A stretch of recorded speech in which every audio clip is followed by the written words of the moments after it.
Good morning every one. പ്രിയപ്പെട്ട കൂട്ടുകാരെ, എല്ലാവർക്കും അക്കാഡമിക്സ് പി എസ് സിയുടെ മറ്റൊരു എപ്പിസോഡിലേക്ക് ഹാർദമായിട്ടുള്ള സ്വാഗതം. എൻ്റെ പേര് അപൂർവദാസ് എന്നാണ്. നമ്മൾ ഇന്ന് ആരംഭിക്കാനായിട്ട് പോകുന്നത് എൻവയോൺമെൻറ്റ് ആൻഡ് ക്ലൈമറ്റ്, ഈ രണ്ട് പഠനഭാഗങ്ങളുമായി ബന്ധപ്പെട്ടിട്ടുള്ള ഒരു ക്ലാസ്സാണ് നമ്മളിവിടെ ആരംഭിക്കാനായിട്ട് പോകുന്നത്. അപ്പോൾ ആദ്യത്തെ ക്ലാസ് എന്ന് പറയുമ്പോൾ എപ്പോഴും എൻ്റെ ഒരു ക്ലാസ് നിങ്ങൾ നേരത്തെ അറ്റൻഡ് ചെയ്തിട്ടുണ്ട് എന്നുണ്ടെങ്കിൽ നിങ്ങൾക്കറിയാം, നമ്മൾ ആദ്യം കാണാനായിട്ട് പോകുന്നത് സിലബസ് തന്നെയാണ്. അപ്പോൾ നിങ്ങൾക്ക് അറിയാം, ഇതിലെ ആദ്യ ഭാഗം എന്ന് പറയുന്നത് മോഡ്യൂൾ 7 എന്താണ് എന്ന് നമ്മൾ മനസ്സിലാക്കാൻ പോവുകയാണ്. അപ്പോൾ മോഡ്യൂൾ 7ഉം 8ഉം വരുന്നത് നമ്മളുടെ എക്സാമിലെ മോഡ്യൂൾ 7ഉം 8ഉം വരുന്നത് സെക്രട്ടേറിയറ്റ് അസിസ്റ്റന്റ് മെയിൻസ് എക്സാമിൽ പേപ്പർ 2 സ്പെഷ്യൽ ടോപ്പിക്കിലെ മോഡ്യൂൾ 7 ആൻഡ് 8 വരുന്നത് environment, climate and disaster management ആണ്. അതിലെ മോഡ്യൂൾ 7 എന്ന് പറയുന്ന ഭാഗത്ത് ഇതിലെ ആദ്യ രണ്ട് ഭാഗങ്ങൾ എൻവയോൺമെൻറ്റും ക്ലൈമറ്റുമാണ് നമ്മൾ ചർച്ച ചെയ്യുന്നത്. അപ്പോൾ നമ്മൾ ഒരു ടോപ്പിക്ക് പഠിച്ചു തുടങ്ങുമ്പോൾ ഏറ്റവും ആദ്യം മനസ്സിലാക്കേണ്ട കാര്യം നമ്മൾ എന്തെല്ലാമാണ് പഠിക്കാൻ പോകുന്നത് എന്നുള്ളതാണ്. ഞാൻ എപ്പോഴും നിങ്ങളോട് പറയാറുണ്ട്, സിലബസ് കൃത്യമായി മനസ്സിലാക്കിയാൽ പകുതി പഠനം തീർന്നു എന്ന് ഞാൻ എപ്പോഴും നിങ്ങളോട് പറയാറുണ്ട്. ആദ്യത്തെ ഒരു സമയം നമ്മൾ എന്തിനു വേണ്ടി ചിലവാക്കുകയാണ്. അതുകൊണ്ട് തന്നെ നിങ്ങൾക്ക് ഈ എൻവയോൺമെന്റ് ക്ലൈമറ്റിൽ എന്തെല്ലാം പഠിക്കണം പരീക്ഷയുമായി ബന്ധപ്പെട്ട എന്നത് വ്യക്തമായിട്ടുള്ളൊരു ഐഡിയ നിങ്ങൾക്ക് ഉണ്ടാകേണ്ടതുണ്ട്. സോ ആദ്യം നമുക്ക് വളരെ വേഗത്തിൽ നമുക്ക് എന്ത് ചെയ്യാം, അതൊന്ന് മനസ്സിലാക്കാനായിട്ട് ശ്രമിക്കാം. നോക്കൂ, ആദ്യ ഭാഗം എന്ന് പറയുന്നത് അപ്പോൾ മോഡ്യൂൾ 7 ആണ്, 10 മാർക്കാണ്. ഏതൊക്കെ ഭാഗങ്ങളാണ് ഇവിടെ ഉള്ളത്? എൻവയോൺമെന്റും ക്ലൈമറ്റും ആണ്. മോഡ്യൂൾ 8 എന്ന് പറയുന്നത് എന്തിനെ കുറിച്ചാണ്? അത് ഡിസാസ്റ്റർ മാനേജ്മെന്റിനെ കുറിച്ചാണ്. അതിന്റെ ക്ലാസ് നമ്മൾ ഉടനെ തന്നെ നിങ്ങൾക്ക് തരുന്നതായിരിക്കും. അപ്പൊ മോഡ്യൂൾ 7 എന്തൊക്കെയാണെന്ന് നോക്കൂ. ആദ്യ ഭാഗം basic concepts of ecosystem and biodiversity. Okay, അപ്പോൾ basic concepts of ecosystem and biodiversity. ഇനി അതിന്റെ കൂട്ടത്തിൽ ഏതൊക്കെ എക്കോസിസ്റ്റങ്ങളും വരുന്നുണ്ട്? Forest ecosystem, desert ecosystem, aquatic ecosystem എന്നിങ്ങനെ ചില എക്കോസിസ്റ്റങ്ങളെ കുറിച്ച് സ്പെസിഫിക് ആയിട്ടും പറഞ്ഞിട്ടുണ്ട്. ഇതാണ് ആദ്യഘട്ടം വരുന്നത്, അല്ലെ? അപ്പൊ ഈ basic concepts of ecosystem and biodiversity എന്ന് പറയുന്ന സമയത്ത് നിങ്ങൾക്ക് അറിയുമായിരിക്കും, അതായത് എന്താണ് എക്കോസിസ്റ്റം എന്താണ്, അതുപോലെ തന്നെ എക്കോസിസ്റ്റത്തിൻ്റെതായിട്ടുള്ള അല്ലെങ്കിൽ ഈ എക്കോളജി എന്ന് പറയുന്ന ആ പഠനവുമായി ബന്ധപ്പെട്ടിട്ട് ഓർഗനൈസേഷൻസിന്റെ ഒരു ഓർഡർ ഉണ്ട്, അല്ലെ? നമുക്കറിയാം, സ്പീഷീസ് മുതൽ അങ്ങ് തുടങ്ങിയിട്ട് കമ്മ്യൂണിറ്റി എന്നെല്ലാം പറഞ്ഞ് മുകളിലോട്ടേക്ക് പോകുന്ന ഓർഡറുകളുണ്ട്. എക്കോസിസ്റ്റം എന്ന് പറയുന്നതിന്റെ പ്രത്യേകതകളുണ്ട്, അതിന്റെ സ്ട്രക്ചർ, അതിന്റെ ഫങ്ഷൻസ്, അല്ലെ? ഇതിനെ പരസ്പരം ബന്ധിപ്പിക്കുന്നതായിട്ടുള്ള എനർജി ഫ്ലോ നടക്കുന്ന ചില രീതികളുണ്ട്, ട്രോഫിക്കുകൾ എന്ന് പറയും, അതായത് ഓരോരോ ഘട്ടങ്ങളുണ്ട്. അപ്പൊ ഇത്തരത്തിലുള്ള കാര്യങ്ങളെല്ലാം നമ്മൾ എന്ത് ചെയ്യുന്നതായിരിക്കും, ഈ ഒരു ഭാഗത്ത് ബേസിക് കൺസെപ്റ്റുകളിൽ നമ്മൾ പഠിക്കേണ്ടതുണ്ട്. അവിടെ നിന്ന് ചോദ്യങ്ങളും ധാരാളമായിട്ട് വരാറുണ്ട്. പിന്നെ ആ ഇടങ്ങളിലെല്ലാം പല എന്താ പറയുക, ചെറിയ കൺസെപ്റ്റുകളുണ്ട്. പല കമ്മ്യൂണിറ്റീസിനെ കുറിച്ച്, അവയുടെ സക്സഷൻസ് ഓഫ് കമ്മ്യൂണിറ്റി, സക്സഷൻ എന്ന് പറയുന്നൊരു കൺസെപ്റ്റ് ഉണ്ട്, സക്സഷൻ എന്ന് പറയുന്ന കൺസെപ്റ്റ് ഉണ്ട്. ഇത്തരത്തിലുള്ള പരീക്ഷകളിൽ സ്ഥിരമായി എൻവയോൺമെന്റ് എന്ന് പറയുന്ന ഒരു ഭാഗം പരീക്ഷയ്ക്ക് ഉണ്ടെന്നുണ്ടെങ്കിൽ അവിടങ്ങളെല്ലാം സ്ഥിരമായ ചോദ്യങ്ങൾ വരുന്ന ചില ബേസിക് കൺസെപ്റ്റുകളായിരിക്കും നമ്മൾ ഈ ആദ്യഘട്ടത്തിൽ പഠിക്കുന്നത്. അതിനുശേഷം നമ്മൾ ഓരോരോ എക്കോസിസ്റ്റങ്ങളെ കുറിച്ച്, forest ecosystem, desert ecosystem, aquatic ecosystem, ഈ ഭാഗങ്ങളെ കുറിച്ചൊക്കെ പഠിക്കുന്നതായിരിക്കും. പിന്നെ അതിൻ്റെയോടൊപ്പം തന്നെ ബയോഡൈവേഴ്സിറ്റി എന്ന് പറഞ്ഞാൽ എന്താണ്? പിന്നെ ഒരു കാര്യം നിങ്ങൾ മനസ്സിലാക്കണം, നമ്മളുടെ പേപ്പർ 2 സ്പെഷ്യൽ ടോപ്പിക് എന്ന് നമ്മൾ വിളിക്കുന്ന നമ്മളുടെ പേപ്പർ 2 തിയറിറ്റിക്കൽ ആയിട്ടുള്ള കുറേ ഭാഗങ്ങളുണ്ട്. അതുകൊണ്ട് തന്നെ അത്തരം തിയറി പോയിന്റുകളുടെ, ഇപ്പോൾ എന്താണ് എക്കോസിസ്റ്റം, ബയോഡൈവേഴ്സിറ്റി എന്ത്, ഇതിൻ്റെയൊക്കെ ഡെഫിനിഷനുകൾ നമ്മൾ എന്ത് ചെയ്യണം, വളരെ കൃത്യമായിട്ട് ഓർത്ത് വെക്കണം. കാരണം ഡെഫിനിഷൻസ് തീർച്ചയായും ചോദിക്കും. അത് ഇവിടെ മാത്രമല്ല, ഇപ്പോൾ മോഡ്യൂൾ 1ഉം 2ഉം principles of administration, principles of management നിങ്ങൾ പഠിക്കുന്നുണ്ട്, അല്ലെ? പൊളിറ്റിയുടെ ഭാഗം നമുക്ക് ഓൾറെഡി അറിയാം, ഏത് രീതിയിലാണ് ഏതാണ്ട് വരിക എന്ന് നമുക്ക് ഓൾറെഡി അറിയാം, അല്ലെ? പിന്നെ എൻവയോൺമെന്റിന്റെ ഭാഗങ്ങളാണെങ്കിൽ ഈ ഭാഗങ്ങൾ, ഇതെല്ലാം നമുക്ക് എന്ത് ചെയ്യണം, കുറെ തിയറിറ്റിക്കൽ ഭാഗങ്ങൾ കൂടി പഠിക്കാനുണ്ട്. അതുകൊണ്ട് ഡെഫിനിഷൻസ് വരുന്ന സ്ഥലങ്ങൾ കൃത്യമായി മാർക്ക് ചെയ്യുക. കാരണം സ്റ്റേറ്റ്മെന്റ് ക്വസ്റ്റ്യൻസ് ആയിട്ട് എന്ത് ചെയ്യാം, 4 സ്റ്റേറ്റ്മെന്റ് 4 ഡെഫിനിഷൻസുകൾ തരാം. എന്നിട്ട് എന്ത് ചെയ്യാം, ഇത് എന്തിന്റെ ഡെഫിനിഷനാണ് ഈ തന്നിട്ടുള്ളത് എന്ന് ചോദിക്കാം. മനസ്സിലാവുന്നുണ്ടോ നിങ്ങൾക്ക്? അപ്പൊ ഈ രീതിയിലുള്ള ചോദ്യങ്ങൾ പ്രതീക്ഷിക്കണം. So definitions whenever they are coming up, അത് നോട്ട് ചെയ്യുന്നതിന് വേണ്ടിയിട്ട് പ്രത്യേകം നിങ്ങൾ ശ്രദ്ധിക്കുക. ഞാൻ ഈ ഭാഗം സിലബസ് കൃത്യമായി പറഞ്ഞു തരുന്നത്, നിങ്ങൾ ഇനി അങ്ങോട്ട് നമ്മൾ പഠിച്ചു പോകുമ്പോൾ നിങ്ങൾ ഏതെല്ലാം ഭാഗങ്ങൾ വളരെ കൃത്യമായിട്ട് എന്ത് ചെയ്യണം, നോട്ട് ചെയ്യണം എന്നത് പ്രത്യേകം പറയാൻ വേണ്ടിയിട്ടാണ്. സോ അത് നോട്ട് ചെയ്യുക കേട്ടോ. അപ്പോൾ ഫോറസ്റ്റ് ഉണ്ട്, ഡെസേർട്സ് ഉണ്ട്, അക്വാട്ടിക് സിസ്റ്റങ്ങളുണ്ട്. ഇതെല്ലാം പല ടൈപ്പ് ഓഫ് എക്കോസിസ്റ്റങ്ങളാണ്.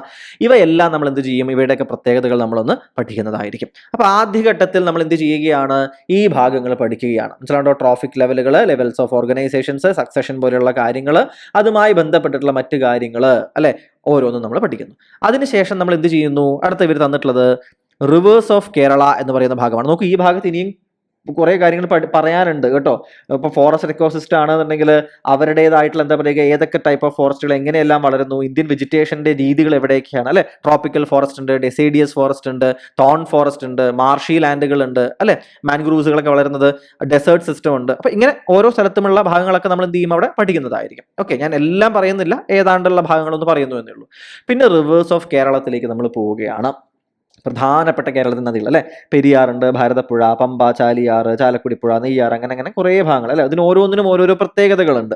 അപ്പോൾ അവയൊക്കെ നമ്മൾ എന്ത് ചെയ്യുന്നതായിരിക്കും, നമ്മൾ പഠിക്കുന്നതായിരിക്കും.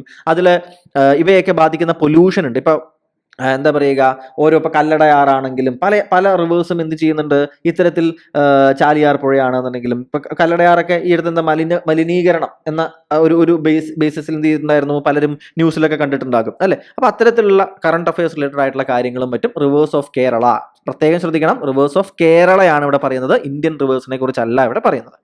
അടുത്ത ഘട്ടത്തിലേക്ക് പോവുകയാണെന്നുണ്ടെങ്കിലോ, അടുത്ത ഘട്ടം എൻവയോൺമെന്റ് പൊല്യൂഷൻ എന്ന് പറയുന്ന ജനറൽ ആയിട്ടുള്ള ഒരു ഭാഗമാണ്. എന്താണ് എൻവയോൺമെന്റ് പൊല്യൂഷൻ? നമുക്കതിൽ വാട്ടർ പൊല്യൂഷൻ ഉണ്ട്, എയർ പൊല്യൂഷൻ ഉണ്ട്, സോയിൽ പൊല്യൂഷനെ കുറിച്ചും ഇവിടെ എന്ത് ചെയ്യുന്നുണ്ട്, ഇവർ പറയുന്നുണ്ട്, അല്ലെ. ഇത് മൂന്നും പറയുന്നുണ്ട്.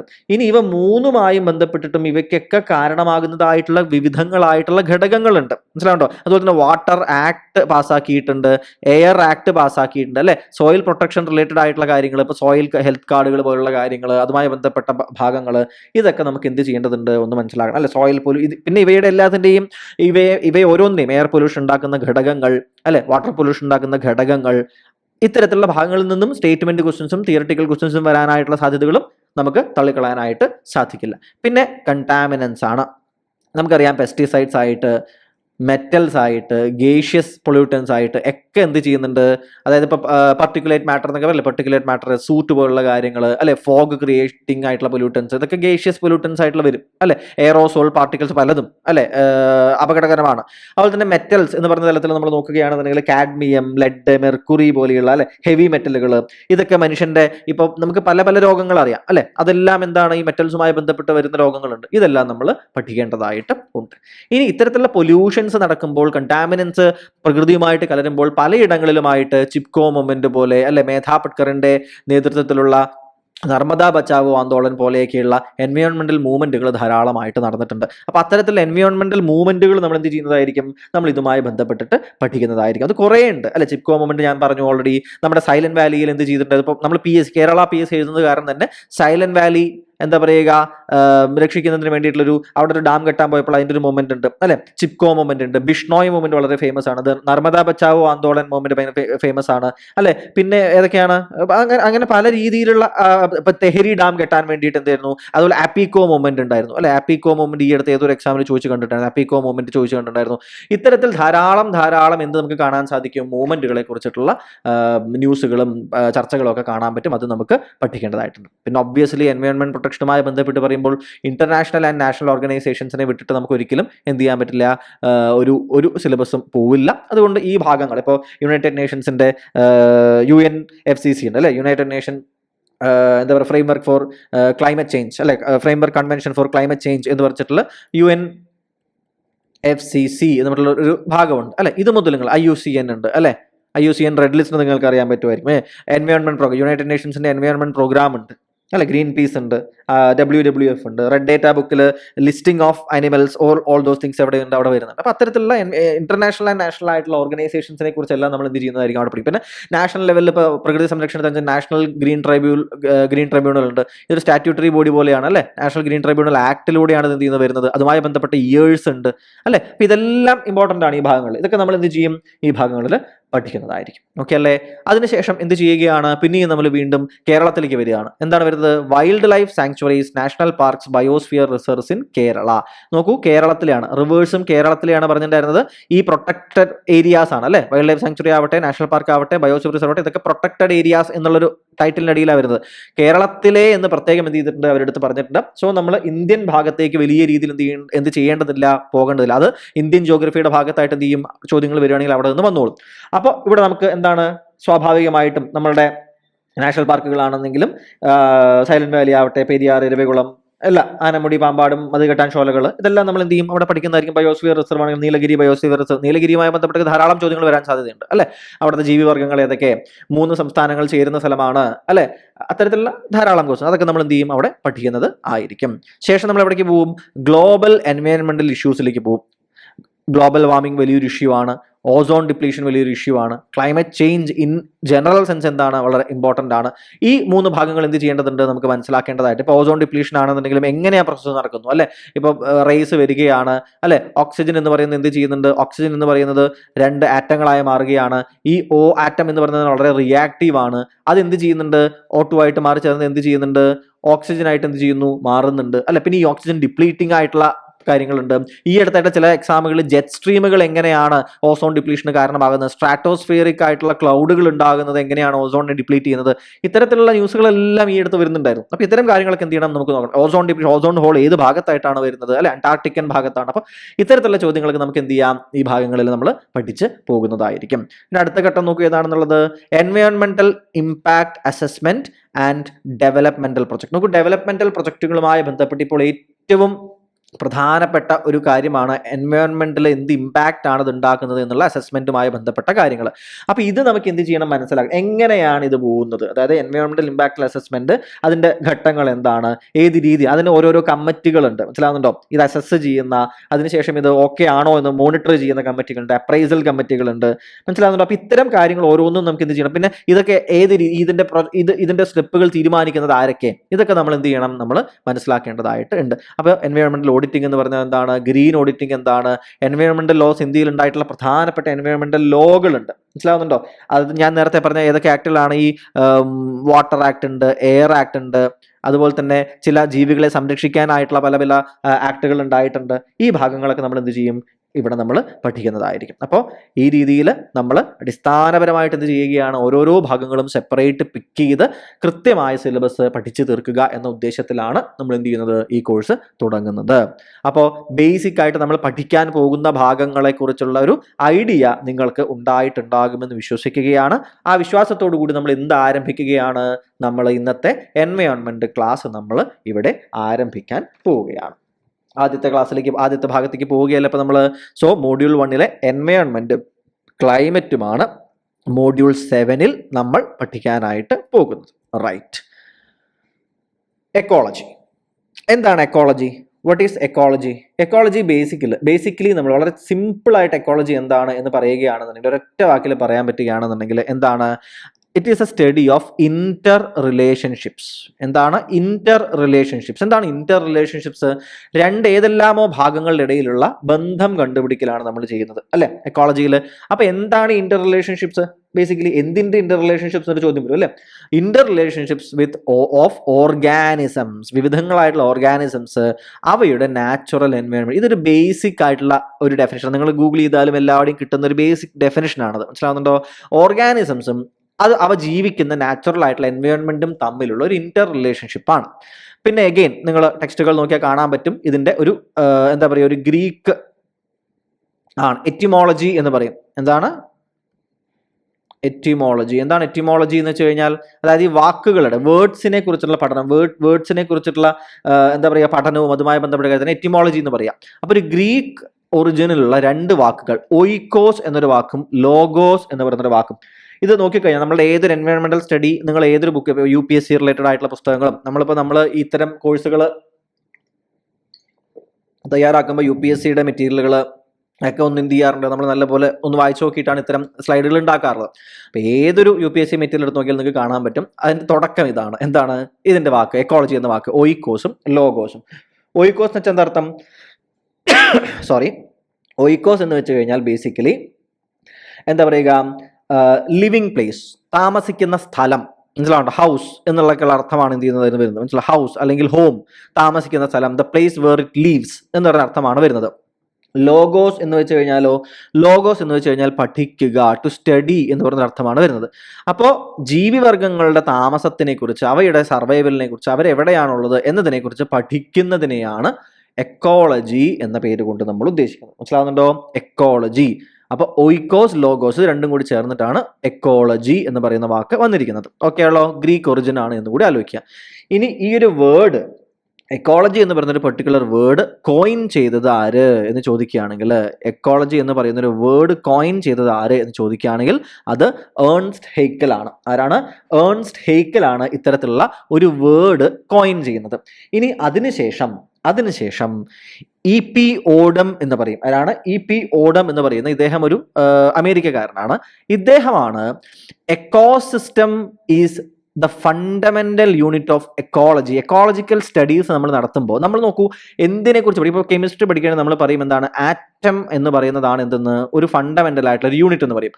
ഈ ആറ്റത്തിന്റെ മുകളിൽ ആറ്റത്തിനെ പിന്നെ ഡിവൈഡ് ചെയ്യാൻ പറ്റില്ലേ? പറ്റും. പക്ഷെ ആറ്റംസ് ആണ് നമ്മൾ ഒരു എന്ത് ചെയ്യാണ്, ഒരു ബേസിക് യൂണിറ്റ് എടുക്കുകയാണ് നമ്മൾ, അല്ലെ? ഒരു ബേസിക് യൂണിറ്റ് എടുത്തിട്ട് എന്ത് ചെയ്യുകയാണ്, നമ്മൾ അങ്ങ് പഠിച്ചു പോവുകയാണ്. മനസ്സിലാവുന്നുണ്ടോ? അപ്പൊ ആറ്റം എന്നതാണ് നമ്മൾ എന്ത് ചെയ്യുന്നത്, ഒരു ബേസ് യൂണിറ്റ് ആയിട്ട് കെമിസ്ട്രി എടുക്കുക. അതിന്റെ താഴെ ആൾക്കാരുണ്ട്. അതുപോലെ എക്കോസിസ്റ്റത്തിന്റെ താഴെ ആളുകളുണ്ട്. പക്ഷേ എക്കോസിസ്റ്റത്തിനെയാണ് നമ്മൾ, അതായത് ഒരു ബേസിക് ആയിട്ടുള്ള വർക്കിംഗ് നേച്ചർ നമ്മൾ നോക്കുകയാണ്. എന്നിട്ട് വർക്കിംഗ് നേച്ചർ ആയിട്ടുള്ള ഒരു ബേസിക് ബ്ലോക്ക്, ഇതിൻ്റെ ഉള്ളിൽ പല പല കാര്യങ്ങൾ ഉണ്ടാകും. പക്ഷെ ഇതിനെ വെച്ചിട്ട് നമുക്ക് എന്ത് ചെയ്യാം, ഒരുപാട് കാര്യങ്ങൾ ബേസിക് ലോ ആയിട്ട് നമുക്ക് പഠിക്കാം എന്നുണ്ടെങ്കിൽ അതിനെ നമ്മൾ ബേസിക് യൂണിറ്റ് ആയിട്ട് എടുക്കും. ഇങ്ങനെ ബേസിക് യൂണിറ്റ് ആയിട്ട് നമ്മൾ എടുക്കുന്ന ഒരു കാര്യം എന്താണ്, എക്കോസിസ്റ്റം ആണ്. അപ്പൊ ഈ എക്കോസിസ്റ്റം ആണ് ഫണ്ടമെന്റൽ യൂണിറ്റ് ഓഫ് എക്കോളജി എന്ന് പറഞ്ഞ ആളായിരുന്നു E.P. ഓഡം. മനസ്സിലാവുന്നുണ്ടോ? E.P. ഓഡം. ഇതെന്ത് ചെയ്യുക, കൃത്യമായിട്ട് ആലോചിക്കാനായിട്ട് ശ്രദ്ധിക്കുക. സോ എക്കോസിസ്റ്റത്തിനെ എക്കോളജിയുടെ ബേസിക് യൂണിറ്റ് ആയിട്ട് പറഞ്ഞ ഒരാളെന്ന് പറയുന്നത് ആരായിരുന്നു? E.P. ഓഡം ആയിരുന്നു.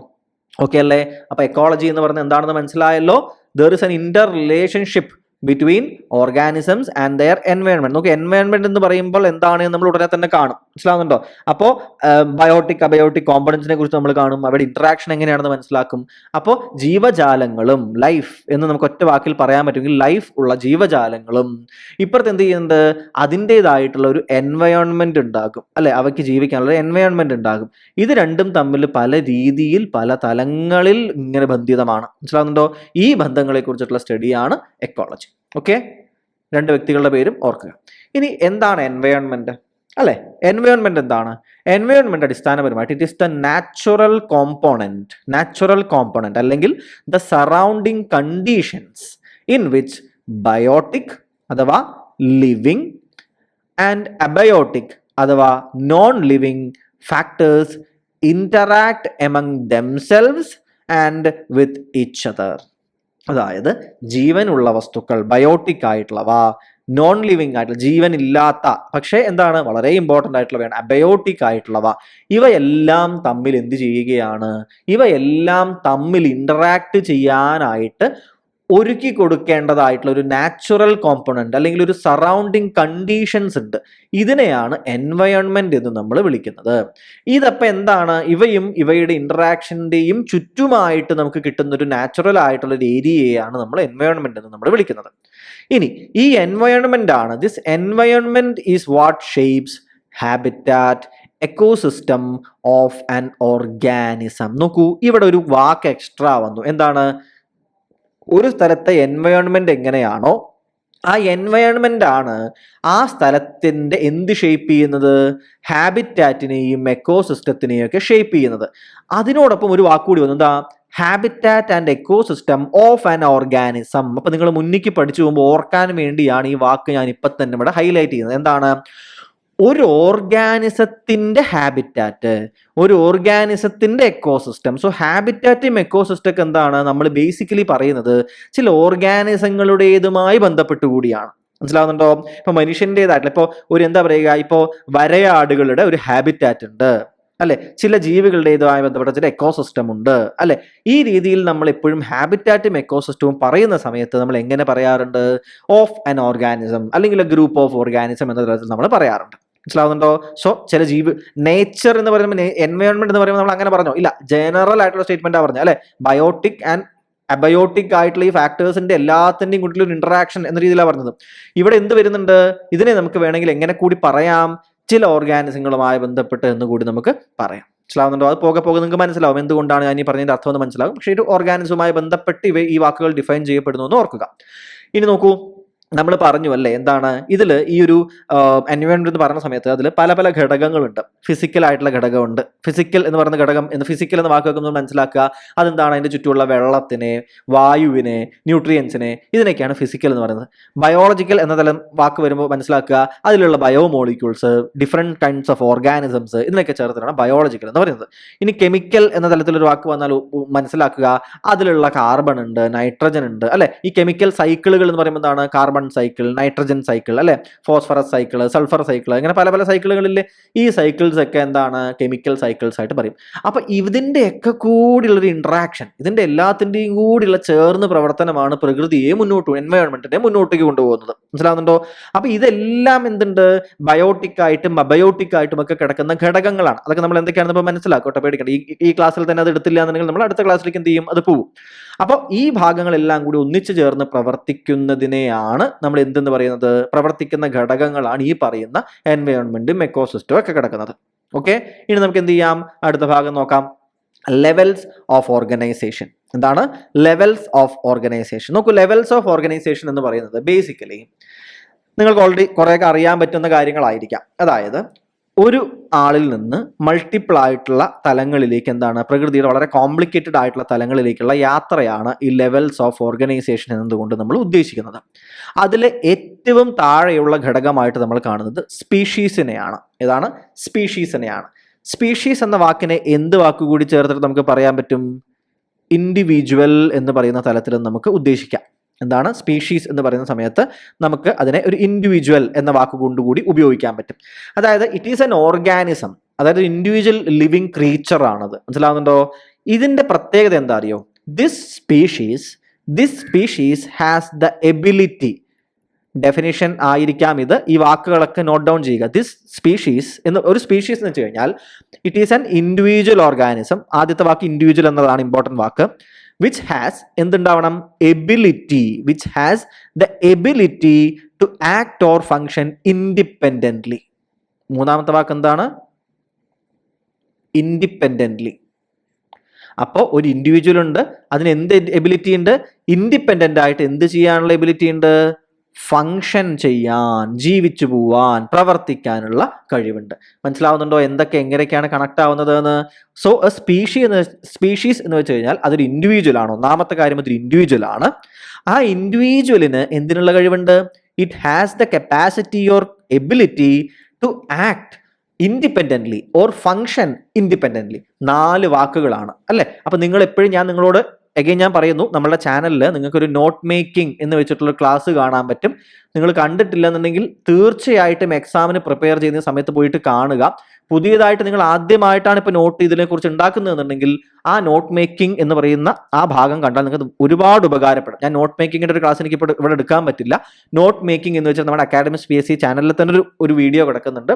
ഒന്ന് കണ്ടു കഴിഞ്ഞാൽ നിങ്ങൾ ഒന്ന് ഫാസ്റ്റ് ഫോർവേഡ് ചെയ്ത് വളരെ 2x സ്പീഡിൽ നിങ്ങൾ കണ്ടോളൂ, ഒരു പ്രശ്നമില്ല. പക്ഷെ അതിൽ കൃത്യമായി നോട്ട്സ് എഴുതേണ്ട ഒരു രീതിയെക്കുറിച്ച് ഞാൻ ചർച്ച ചെയ്യുന്നുണ്ട്. നിങ്ങൾക്ക് ഉപകാരപ്പെടുമെന്ന് എനിക്ക് എന്ന് തോന്നുന്നു. അതുകൊണ്ട് ഞാൻ ആ വീഡിയോ ഇട്ടതാണ്. ഒന്ന് പോയിട്ട് കാണുക. ഉപകാരപ്പെടുമെന്നുണ്ടെങ്കിൽ നിങ്ങൾക്ക് എന്ത് ചെയ്യട്ടെ, ഈ ക്ലാസ് ഇപ്പോൾ പോകുമ്പോൾ നിങ്ങൾക്ക് വേഗത്തിൽ നോട്ട് ഉണ്ടാക്കി പോകാനായിട്ട് നിങ്ങൾക്ക് ചിലപ്പോൾ സാധിക്കും. സോ ഈ ഇമ്പോർട്ടൻറ്റ് വാക്കുകൾ മാത്രം എഴുതി വെക്കുക. സ്പീഷീസ് എന്നതിന്റെ നേരെ കൃത്യമായിട്ട് എന്ത് ചെയ്യുക? വരച്ചങ്ങ് എഴുതി വെക്കുക. ഓക്കെ ആണല്ലോ. അപ്പോൾ സ്പീഷീസ് എന്താ? It is an individual living being which has the ability to act or function independently. Okay അല്ലേ? ഇനി സ്പീഷീസ് എന്ന് പറയുന്ന സമയത്ത് മറ്റൊരു വാക്ക് കൂടി നിങ്ങൾ ആലോചിക്കണം. എന്താണ്? സ്പീഷീസ് ഇവ സിമിലർ ഇൻഡിവിജ്വൽസാ. അതായത് ഇവയ്ക്ക് ജീൻ എക്സ്ചേഞ്ച് ഇവയ്ക്കിടയിൽ സാധിക്കും. എന്താണ്? ഇവയുടെ ഇടയിൽ ജീൻ എക്സ്ചേഞ്ച് സാധിക്കുന്നവയാണ്. അതായത് മറ്റൊരു വാക്ക് എന്താണ്? ഇന്റർ ബ്രീഡിങ് ചെയ്യാൻ സാധിക്കും. അതായത് സ്പീഷീസ് എന്ന് പറയുമ്പോൾ ഇന്റർ ബ്രീഡിങ് സാധിക്കുന്ന, ജീൻ എക്സ്ചേഞ്ച് സാധിക്കുന്ന ഒരേ തരം ജീവികളാണ് പറയുന്നത്. മനസ്സിലാവുന്നുണ്ടോ? അതായത് അതിനോട് ഇൻഡിവിജ്വൽ. മീനാണെങ്കിൽ മീന് മാത്രമാണ്. ഈ മീനിന്റെ കൂട്ടത്തിൽ എന്തിനിടാൻ പറ്റില്ല? ഈ മീനിന്റെ വർഗത്തിൽ തന്നെയുള്ള മറ്റൊരു സ്പീഷീസ് ഓഫ് മീനിനെ കൊണ്ടുവരാൻ പറ്റില്ല. അതായത് ഇവ തമ്മിൽ എന്ത് ചെയ്യണം? ഇവ ബേസിക്കലി ടാക്സോണമിക്കൽ സ്ട്രക്ചറിലെ ബേസിക് യൂണിറ്റ് ആണ്. മനസ്സിലാവും? ബേസിക് യൂണിറ്റ് ആണ്. മനസ്സിലാവുന്നുണ്ടോ? ഇപ്പൊ നമ്മൾ ഹോമോസേപ്പിയൻസ് ആണ് അല്ലെ, മനുഷ്യൻ ഹോമോസേപ്പിയൻസ് ആണ്. നമ്മളുമായിട്ട് വളരെ ചുരുങ്ങിയ വ്യത്യാസമുള്ള മറ്റൊരു സ്പീഷീസ് ആണെങ്കിൽ പോലും നമുക്ക് എന്ത് ചെയ്യാൻ പറ്റില്ല? ഇന്റർ ബ്രീഡിങ് സാധ്യമല്ല. മനസ്സിലാവുന്നുണ്ടോ? ചിലപ്പോൾ വളരെ ചെറിയൊരു ചേഞ്ച് DNA തലത്തിൽ ഉണ്ടാവുകയുള്ളൂ, പക്ഷെ അവയുമായിട്ട് ഇന്റർ ബ്രീഡിങ് നമുക്ക് സാധ്യമല്ല. മനസ്സിലാവുന്നുണ്ടോ? അപ്പോൾ ഹോമോസേപ്പിയൻസ് എന്ന് വെച്ചാൽ ഒരു സ്പീഷീസ് ആണ് അല്ലെ. ഫിഷിന്റെ നോക്കുകയാണെങ്കിൽ എന്താണ്? ഒരു സ്പീഷീസ് ഓഫ് ഫിഷ് ഉണ്ടാവും. മനസ്സിലാവുന്നു? അത് മാത്രമേ പറ്റുള്ളൂ. വേറെ ടൈപ്പ് ഓഫ് ഫിഷുകൾ ഉണ്ടാവും, പക്ഷെ എന്താണ്? ഇതൊരു ഇൻഡിവിജ്വൽ സ്പീഷീസ് ആണ്. അതെന്ത് ചെയ്യുക? പ്രത്യേകം ആലോചിക്കാനായിട്ട് ശ്രദ്ധിക്കുക. സോ എന്താ പറയുക, ജീൻ എക്സ്ചേഞ്ച് സാധിക്കണം, അഥവാ ഇന്റർ ബ്രീഡിങ് സാധിക്കണം, എന്നാൽ മാത്രമേ സ്പീഷീസ് ആകുന്നുള്ളൂ. ഇൻഡിവിജ്വൽ ആയിട്ടുള്ള എബിലിറ്റിയുള്ള, ഇൻഡിപെൻഡന്റ് ആയിട്ട് ഫംഗ്ഷൻ ചെയ്യാനുള്ള എബിലിറ്റിയുള്ള ഒരാളെയാണ് സ്പീഷീസ് എന്ന് നമ്മൾ വിളിക്കുന്നത്. സോ ഈ വാക്കുകളെല്ലാം ഇമ്പോർട്ടൻ്റ് ആണ്, പ്രത്യേകം എന്ത് ചെയ്യുക? ഓർത്ത് വെക്കാൻ ശ്രദ്ധിക്കുക. അടുത്തത് ഏതാണ്? പോപ്പുലേഷൻ ആണ്. പോപ്പുലേഷന്റെ പ്രത്യേകത എന്താ? Population basically species plus species plus species, അതായത് ഇൻഡിവിജ്വൽസിന്റെ ഒരു കൂട്ടമാണ് പോപ്പുലേഷൻ. നോക്കൂ, ഒരു ഇൻഡിവിജ്വൽ, ഈ ടൈപ്പ് ഓഫ് ഒരു സ്പീഷീസ് ഓഫ് മീനാണ് ഇവിടെ ഒന്നുണ്ടായിരുന്നത് അല്ലെ. അതുപോലത്തെ കുറച്ച് ആളുകൾ ചേർന്നാൽ എന്തായി? ഈ ഇൻഡിവിജ്വലിന്റെ, ഈ സ്പീഷീസിന്റെ ഒരു പോപ്പുലേഷൻ ആയി. മനസ്സിലാവുന്നുണ്ടോ? പോപ്പുലേഷൻ ബേസിക്കലി എന്താ?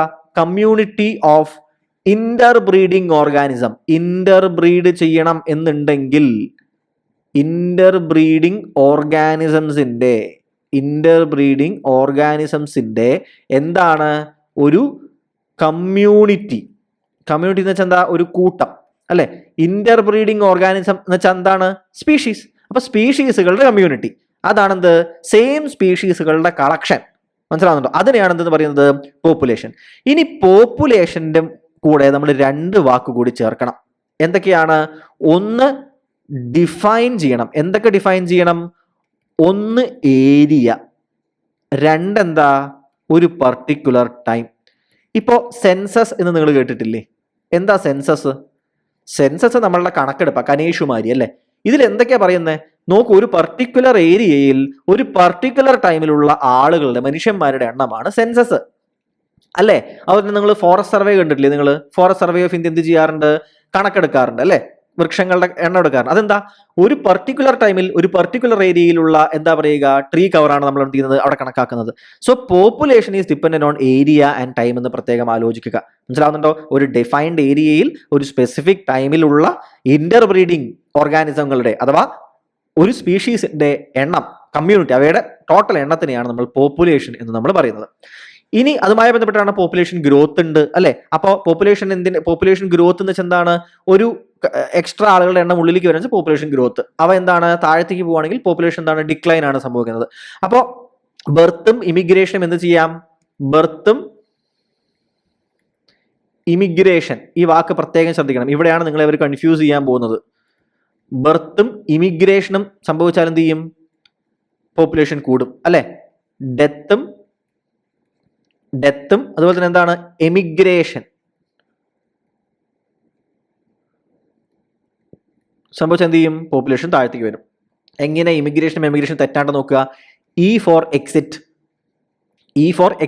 ചെയ്യാച്ച എന്താ? ഇറങ്ങി പോവുക. അപ്പോൾ ഒരാൾ ഇവിടുന്ന് സ്ഥലത്ത് നിന്ന് പോവുകയാണെങ്കിൽ അതാണ് എമിഗ്രേഷൻ. ഐ എന്താ? ഇൻവേർഡ്, ഉള്ളിലേക്ക് അല്ലെ, ഇൻസൈഡ്, ഉള്ളിലേക്ക് വരിക അല്ലെ. അപ്പൊ എന്താണ്? അത് ഇങ്ങോട്ട് വരുന്നത്. ഇങ്ങോട്ട് ആളുകൾ വന്നുകൊണ്ടിരുന്നാൽ എന്ത് ചെയ്യും? പോപ്പുലേഷൻ കൂടും. എക്സിറ്റ് ചെയ്തുകൊണ്ടിരുന്നാലോ പോപ്പുലേഷൻ കുറയും. ഓക്കെ ആണല്ലോ? ഈ രീതിയിൽ എന്ത് ചെയ്യുക? ഓർത്ത് വെക്കാനായിട്ട് പ്രത്യേകം നിങ്ങൾ എന്ത് ചെയ്യുക? നിങ്ങൾ ശ്രദ്ധിക്കുക. ഇനി പോപ്പുലേഷൻ കാൽക്കുലേറ്റ് ചെയ്യുന്ന പല രീതി, ഇപ്പൊ ടൈഗർ പോപ്പുലേഷൻ, ഫോറസ്റ്റ് സർവേ, ഇങ്ങനെ പല രീതികളുണ്ട്. അതിന്റെ കാര്യങ്ങൾ എന്ത് ചെയ്യാം? ഞാൻ നിങ്ങളോട് പിന്നീട് എന്ത് ചെയ്യാം? പറഞ്ഞേക്കാം. ഓക്കെ, ശരി. ഇനി നോക്കൂ, ഇനി അടുത്തേക്ക് എന്താ പോകുന്നത്? കമ്മ്യൂണിറ്റിയിലേക്കാണ് പോകുന്നത്. ഇനി എവിടേക്കാണ് പോകുന്നത്? കമ്മ്യൂണിറ്റിയിലേക്കാണ്. കമ്മ്യൂണിറ്റി എന്ന് പറയുന്ന സമയത്ത് അത് അടിസ്ഥാനപരമായിട്ട് മോസ്റ്റ് ഓഫ് ദി ഇൻസിഡൻസ് എന്താ വെച്ചാൽ അത് അറിയപ്പെടുന്നത് അവിടത്തെ ഒരു ഡൊമിനന്റ്, പ്രത്യേകം ശ്രദ്ധിക്കണേ, എന്താണ്? ഡൊമിനന്റ് പ്ലാന്റ് ഫോമിന്റെ പേരിലാണ് എന്തറിയപ്പെടുന്നത്? കമ്മ്യൂണിറ്റി അറിയപ്പെടാറുള്ളത്. കമ്മ്യൂണിറ്റി എന്തിന്റെ പേരിലാണ് അറിയപ്പെടാറുള്ളത്? പലപ്പോഴും അവിടുത്തെ ഡൊമിനന്റ് പ്ലാൻ ഫോമിന്റെ പേരിലാണ് പലപ്പോഴും അറിയപ്പെടാറുള്ളത്. അതായത് ഒരു എക്സാമ്പിൾ പറയുകയാണെങ്കിൽ എന്തായിരിക്കും? ഗ്രാസ് ലാൻഡ് കമ്മ്യൂണിറ്റി എന്ന് പറയും. എന്താണ്? ഗ്രാസ് ലാൻഡ് കമ്മ്യൂണിറ്റി എന്ന് ചെയ്യാം, വേണമെങ്കിൽ പറയാൻ സാധിക്കും. അല്ലെങ്കിൽ എന്താ പറയുക? ഒരു പർട്ടിക്കുലർ റിവറിന്റെ ഭാഗമായിട്ടുള്ള ഒരു കമ്മ്യൂണിറ്റി ആയിരിക്കും, അല്ലെങ്കിൽ ഒരു പർട്ടിക്കുലർ ലേക്ക് എന്താ പറയുക ലേക്കിന്റെ ഭാഗമായിട്ടുള്ള കമ്മ്യൂണിറ്റി ആയിരിക്കും. മനസ്സിലാകുന്നുണ്ടോ? അപ്പോൾ അവിടുത്തെ പ്രധാനമായിട്ടുള്ള എന്താ പറയുക ഒരു പ്ലാറ്റ്ഫോമിന്റെ പേരിൽ പലപ്പോഴും എന്താ അറിയപ്പെടാറുണ്ട്, പ്രത്യേകിച്ച് ടെറസ്ട്രിയൽ ഏരിയയിലാണെങ്കിലും ഒക്കെ എന്ത് ചെയ്യണം അറിയപ്പെടുന്നത്. ഇപ്പൊ മാൻഗ്രൂവ്സ് അല്ലെ, മാൻഗ്രൂവ്സിന്റെ അവിടെയുള്ള എന്താണ് ഒരു കമ്മ്യൂണിറ്റി ആയിരിക്കാം ചിലപ്പോൾ. മനസ്സിലാകുന്നുണ്ടോ? മാൻഗ്രൂവ് സിസ്റ്റം ഉണ്ടായിരിക്കാം. അപ്പോൾ കമ്മ്യൂണിറ്റി എന്ന് പറയുന്നത് എന്താണ്, ഒരു സ്ഥലത്തെ ഡൊമിനന്റ് ആയിട്ടുള്ള പ്ലാന്റ് ഫോം ആയിരിക്കും.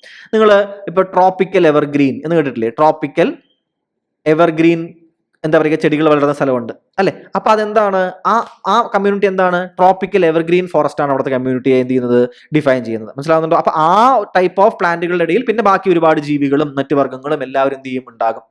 ഓക്കെ, അപ്പോൾ ഇത് കമ്മ്യൂണിറ്റിയിലേക്ക് പോകുന്ന സമയത്ത് ഇത് കുറച്ചുകൂടി വലുപ്പം കൂടി ഒരു വലിയ ഒരു ഏരിയയാണ് എന്ത് ചെയ്യുന്നത് കമ്മ്യൂണിറ്റി വരുന്നത്. മനസ്സിലാകുന്നുണ്ടോ? കമ്മ്യൂണിറ്റി കുറച്ചുകൂടി എന്തായി ഒരു വലിയ ഏരിയയിൽ മേജർ കമ്മ്യൂണിറ്റി മൈനർ കമ്മ്യൂണിറ്റീസ്. ഇപ്പോൾ ട്രോപ്പിക്കൽ എവർഗ്രീൻ ഫോറസ്റ്റ് എന്ന് പറയുന്നത് ഒരു മേജർ കമ്മ്യൂണിറ്റിയാണ്. മനസ്സിലുണ്ടോ? ഇനി അതേപോലെ തന്നെ എന്ത് ചെയ്യാം, വളരെ മൈനർ കമ്മ്യൂണിറ്റി ഉണ്ട്. മൈനർ കമ്മ്യൂണിറ്റി നിങ്ങൾക്ക് ചിലപ്പോൾ വിശ്വസിക്കാൻ പറ്റില്ല. അതായത് ഒരു എന്താ പറയുക ഒരു കൗഡങ്, ഈ ചാണകം ഇടില്ലേ പശു, ആ കൗഡങ്ങിന്റെ അതായത് ഈ ചാണകം അല്ലെങ്കിൽ എന്താ പറയുക ആനപ്പട്ടം എന്നൊക്കെ വേണമെങ്കിൽ പറയാം, അതിലെന്ത് ചെയ്യും ചെറിയ ചില ലിച്ചൻസും മറ്റൊക്കെ ഒന്നിരിക്കും അല്ലെ. അപ്പൊ ഇതിൽ തന്നെ എന്താണ് ഒരു കമ്മ്യൂണിറ്റി എന്ന് പറയും. ഇത്രയും ചെറുത് മുതൽ ഒരു ട്രോപ്പിക്കൽ എവർഗ്രീൻ ഫോറസ്റ്റ് വരെ എന്തായിട്ട് നമുക്ക് പറയാൻ പറ്റും, ഒരു കമ്മ്യൂണിറ്റി ആയിട്ട് നമുക്ക് പറയാൻ പറ്റും. അതെല്ലാം അറിയപ്പെടുന്നത് ഏത് പേരിലാണ്, ഒരു പർട്ടിക്കുലർ ആയിട്ടുള്ള അവിടുത്തെ മേജർ ആയിട്ട് എന്താണോ ഒരു ഫോം ഉള്ളത് അതിന്റെ പേരിലായിരിക്കും എന്ത് ചെയ്യുന്നത്, അത് ആ കമ്മ്യൂണിറ്റി അറിയപ്പെടുന്നത്. മനസ്സിലായോ? ഇത് പ്രത്യേകം എന്ത് ചെയ്യുക, ശ്രദ്ധിക്കാനായിട്ട് നിങ്ങൾ നോക്കുക. അപ്പൊ കമ്മ്യൂണിറ്റി എന്ന് പറയുന്ന സമയത്ത് എന്തായി മാറി, അത് ഒരു ലാർജ് സൈസ്ഡ് ആയിട്ടുള്ള റിലേറ്റീവ്ലി ഇൻഡിപെൻഡന്റുമാണ്. മനസ്സിലാവുന്നുണ്ടോ? കമ്മ്യൂണിറ്റി എന്ന് പറയുമ്പോൾ ബേസിക്കലി ഒരു മേജർ പ്ലാറ്റ്ഫോമിന്റെ പേര്, ഗ്രാസ് ലാൻഡ് കമ്മ്യൂണിറ്റി എന്നോ അല്ലെങ്കിൽ എന്താ പറയുന്നത് ട്രോപ്പിക്കൽ എവർഗ്രീൻ ഫോറസ്റ്റ് എന്നുള്ള തലത്തിലോ ഈ രീതിയിൽ എന്തായിരിക്കും ഒരു മേജർ പ്ലാറ്റ്ഫോമിന്റെ പേരിലായിരിക്കും കമ്മ്യൂണിറ്റീസ് പലപ്പോഴും അറിയപ്പെടുന്നത് എന്നുകൂടി ആലോചിക്കാനായിട്ട് ശ്രദ്ധിക്കുക. അടുത്ത സ്ട്രക്ചർ ഏതാ, എക്കോസിസ്റ്റം. ചിലപ്പോൾ ഇതിന്റെ ഓർഡർ ചോദിക്കാം, species, population, community, ecosystem, biome, biosphere എന്ന ഈ ഓർഡർ പലപ്പോഴും എന്ത് ചെയ്യാം ചോദിക്കാൻ സാധ്യതയുണ്ട്. അടുത്ത എന്താ നോക്കൂ, എക്കോസിസ്റ്റം ആണ്. അടുത്ത ഏതാണ്, എക്കോസിസ്റ്റം ആണ്. അപ്പൊ എക്കോസിസ്റ്റം എന്ന് വെച്ചാൽ എന്താ, എക്കോസിസ്റ്റം ബേസിക്കലി അത് നമ്മൾ ഡീറ്റെയിൽ ആയിട്ട് ഉടനെ തന്നെ കാണും. ഇത് കമ്മ്യൂണിറ്റി ഓഫ് ഓർഗാനിസംസ് ആണ്.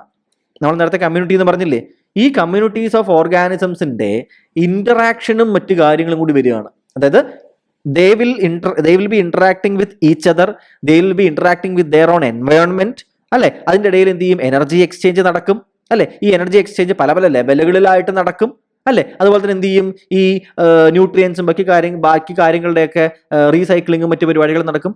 ഇങ്ങനെ ഈ ഹോൾ പ്രോസസ്സ് എല്ലാം കൂടി ചേരുന്നൊരു വലിയൊരു ഏരിയയും ആ പ്രോസസ്സിനെ എല്ലാത്തിനെയും ചേർത്തിട്ടാണ് എക്കോസിസ്റ്റം എന്ന പേരിൽ നമ്മൾ പറയുന്നത്.